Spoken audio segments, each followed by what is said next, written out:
ಛತ್ರಪತಿ ಶಿವಾಜಿ ಮಹಾರಾಜರ ಜಯಂತಿ ಆಚರಣೆ ಸಿಂಧೂರು ತಾಲೂಕು ಆಡಳಿತದ ವತಿಯಿಂದ ತಹಸೀಲ್ದಾರ್ ಕಚೇರಿ ಆವರಣದಲ್ಲಿ ಮರಾಠ ಸಾಮ್ರಾಜ್ಯದ ಸ್ಥಾಪಕ ಧೀಮಂತ ಯೋಧ ಶ್ರೀ ಛತ್ರಪತಿ ಶಿವಾಜಿ ಮಹಾರಾಜರು ಜಯಂತಿಯನ್ನು ಅತ್ಯಂತ ಸರಳವಾಗಿ ಅರ್ಥಪೂರ್ಣವಾಗಿ ಆಚರಣೆ ಮಾಡಲಾಯಿತು. ತಹಸೀಲ್ದಾರ್ ಅರುಣ್ ದೇಸಾಯಿ ಮಾತನಾಡಿ, ಶಿವಾಜಿ ಮಹಾರಾಜರು 19ನೇ ಫೆಬ್ರವರಿ 1630ರಂದು ಪುಣೆಯ ಶಿವನೇರಿ ಕೋಟೆಯಲ್ಲಿ ಶಹಾಜಿ ಭೋಸ್ಲೆ ಮತ್ತು ಜಿಜಾಬಾಯಿ ಅವರಿಗೆ ಜನಿಸಿದರು. ಮಹಾತ್ಮ ಜ್ಯೋತಿಬಾ ಫುಲೆ 1870ರಲ್ಲಿ ಶಿವ ಜಯಂತಿಯನ್ನು ಆರಂಭಿಸಿದರು. ನಂತರ ಬಾಲ ಗಂಗಾಧರ್ ತಿಲಕರು ಸ್ವಾತಂತ್ರ್ಯ ಹೋರಾಟದ ಸಮಯದಲ್ಲಿ ಜನರನ್ನು ಒಗ್ಗೂಡಿಸಲು ಇದನ್ನು ಜನಪ್ರಿಯಗೊಳಿಸಿದರು. ಈ ದಿನವು ಅವರ ಶೌರ್ಯ, ಗೆರಿಲ್ಲಾ ಯುದ್ಧದ ತಂತ್ರ ಮತ್ತು ಧಾರ್ಮಿಕ ಸಹಿಷ್ಣುತೆಯನ್ನು ಸ್ಮರಿಸುತ್ತದೆ ಎಂದರು. ಈ ವೇಳೆ ಆರ್ಡಿಸಿಸಿ ಬ್ಯಾಂಕ್ ನಿರ್ದೇಶಕ ಸೋಮನಗೌಡ ಬಾರದಲಿ, ಪಿಎಲ್ಡಿಬಿ ಬ್ಯಾಂಕ್ ಅಧ್ಯಕ್ಷ ಎಂ ದೊಡ್ಡಬಸವರಾಜ್ ಸೇರಿದಂತೆ ಅನೇಕರು ಮಾತನಾಡಿದರು.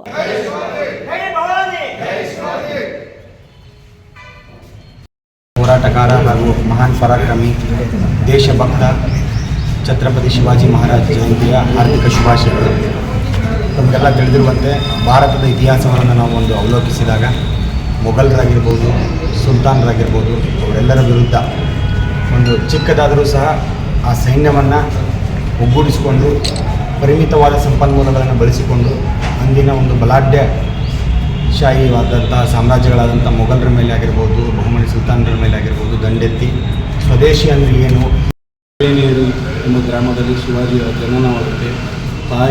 ತಂದೆ ಶಹಾಜಿ ಭೋಸ್ಲೆ ಹಾಗೂ ತಾಯಿ ಜಿಜಾಬಾಯಿ ಉದರದಲ್ಲಿ ಜನನವಾಗುತ್ತೆ. ಇವತ್ತು ಸ್ವಾತಂತ್ರ್ಯ ಹೋರಾಟದ ಹಾಗೂ ಹಿಂದುತ್ವದ ಕಲ್ಪನೆಯಲ್ಲಿ ಮೂಲಕ ಇವತ್ತು ದೇಶ ಪ್ರೇಮ ಮತ್ತು ದೇಶ ಸ್ವಾತಂತ್ರ್ಯ ಬಗ್ಗೆ ಹೋರಾಡಿದ ಶಿವಾಜಿಯವರು ನಮಗೆಲ್ಲರೂ ಮಾರ್ಗದರ್ಶಕರು, ನಮಗೆಲ್ಲ ಪ್ರೇರಣೆ ಅಂತ ಹೇಳ್ತಾ ಇವತ್ತು ಎಲ್ಲ ಸಮಾಜದವ್ರನ್ನ ಒಟ್ಟುಗೂಡಿಕೊಂಡು ಇವತ್ತು ನಾವು ಶಿವಾಜಿ ಜಯಂತಿಯನ್ನು ಆಚರಿಸುತ್ತಿರುವುದು ಸಿಂಧನೂರಿನಲ್ಲಿ ಅರ್ಥಪೂರ್ಣವಾಗಿದೆ ಅಂತ ತಿಳಿಸುತ್ತಾ ಮತ್ತೊಮ್ಮೆ ಎಲ್ಲರಿಗೂ ಕೂಡ ಶಿವಾಜಿ ಜಯಂತಿಯ ಶುಭಾಶಯಗಳು.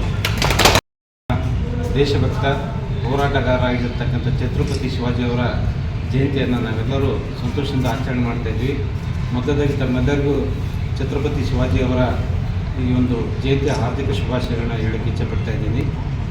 ದೇಶಭಕ್ತಿ ಏನಂತಂದರೆ ಮತ್ತು ತಾಯಿ ಮೇಲಿನ ಪ್ರೀತಿ, ಭಕ್ತಿ, ಗೌರವ ಏನಂತಂದರೆ ಅದನ್ನು ಕಲಿಬೇಕಾದ್ರೆ ನಾವು ಶಿವಾಜಿಯವರ ಆದರ್ಶವನ್ನು ನಾವು ನೋಡಿ ತಿಳ್ಕೊಳ್ಬೇಕು.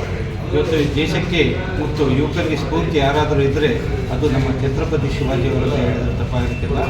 ಹೋರಾಟ, ಕಿಚ್ಚು, ಸ್ಫೂರ್ತಿ ಏನಾದರೂ ನಮ್ಮನ್ನು ಇವತ್ತು ಯುವಕರಲ್ಲಿ ಇದೆ ಅಂದರೆ ಅದು ಛತ್ರಪತಿ ಶಿವಾಜಿಯವರ ಸ್ಫೂರ್ತಿ ಅಂತ ಹೇಳಿದ್ರೆ ತಪ್ಪಾಗಲಿಕ್ಕಿಲ್ಲ.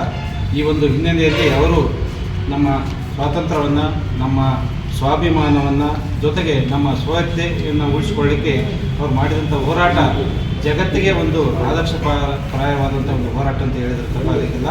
ಅಂಥ ಒಂದು ಆದರ್ಶೀಯ ಒಬ್ಬ ಮಹನೀಯರ ಜಯಂತಿಯನ್ನು ನಾವು ಆಚರಣೆ ಮಾಡ್ತಾಯಿದ್ವಿ. ಅವರ ಆದರ್ಶಗಳನ್ನ ನಾವು ಮೈಗೂಡಿಸ್ಕೊಂಡು ಹೋಗಬೇಕು. ಅಂದಾಗ ಮಾತ್ರ ಅಂಥ ಮಹನೀಯರಿಗೆ ನಾವು ಗೌರವ ಸಲ್ಲಿಸಕ್ಕಂಥದ್ದಾಗುತ್ತೆ. ಜೊತೆಗೆ ಅವರು ದೇಶವನ್ನು, ರಾಜ್ಯವನ್ನು ಆಳಿದರು.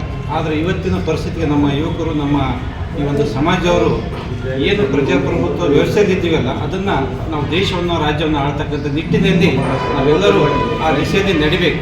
ಹಿಂದೆ ಆ ರಾಜ್ಯರು ಆಳಿದ್ರು, ಈ ರಾಜ್ಯರು ಆಳಿದ್ರು, ಓಕೆ, ಸಂತೋಷ ಪಡೋಣ.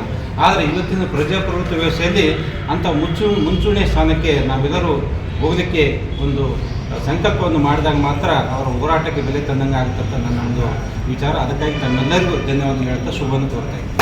ಆರ್ಡಿಸಿಸಿ ಬ್ಯಾಂಕ್ ನಿರ್ದೇಶಕ ಪಂಪನಗೌಡ ಬಾರದಲಿ, ಪೌರಾಯುಕ್ತ ಪಾಂಡುರಂಗ ಇಟಗಿ, ಮುಖಂಡರಾದ ರಾಜಶೇಖರ್ ಪಾಟೀಲ್, ಮರಿಯಪ್ಪ, ಬಿಎಸ್ಪಿ ಅಭಿಷೇಕ ನಾಡಗೌಡ, ನಾಗೋಜಿರಾವ್, ರಾಘವೇಂದ್ರ ಪವಾರ್ ಸೇರಿದಂತೆ ಅನೇಕರು ಉಪಸ್ಥಿತರಿದ್ದರು. ಬ್ಯೂರೋ ರಿಪೋರ್ಟ್ ಬಾಸಿರಾಜ್ ಬುಕನಟ್ಟಿ, ಭಾರತ ವೈಭವ ನ್ಯೂಸ್, ಸಿಂಧನೂರು.